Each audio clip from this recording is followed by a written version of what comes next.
Hi, I'm Bob Ryan. This is Globe 10.0. With me today is Doc Rivers, the head coach of the Boston Celtics, a very special guest. Doc, you broke into the NBA in 1983, which was the Larry Magic, Michael era, as we call it. Today we're in the LeBron, Kobe era.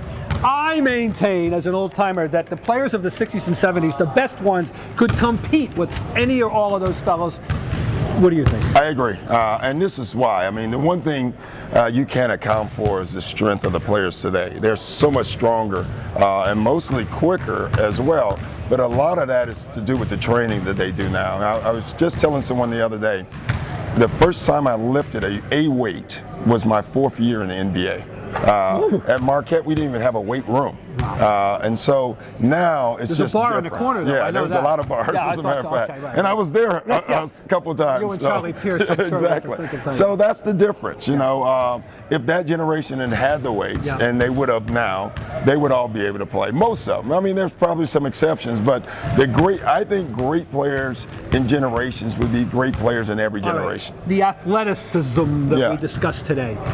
Even in your era, what compared to it today, and for what you know about it, was because you played high school ball in the 70s. Oh, it's just a big difference, you know, dramatic difference. The test you can use is go to a high school game.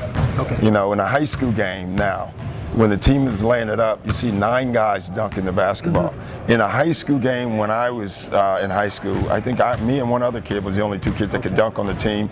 And most teams you played, they had no one that could do that. So athletically, clearly better. Skill, on the other hand, to me, give me skill and I'll beat the track athletes. I always say that all the time. Now, the one big clear edge, and could you possibly deny that what has happened to pivot play?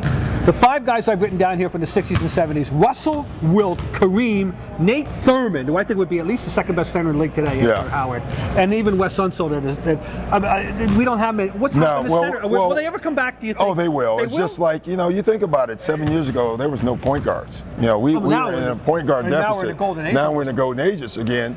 And so the bigs have come. You know, think about the Shaq era with Shaq, Elijah Wan, David Robinson, Patrick Ewing. That was another great era. Right. They're all gone now. And so they'll come back. They got to grow first.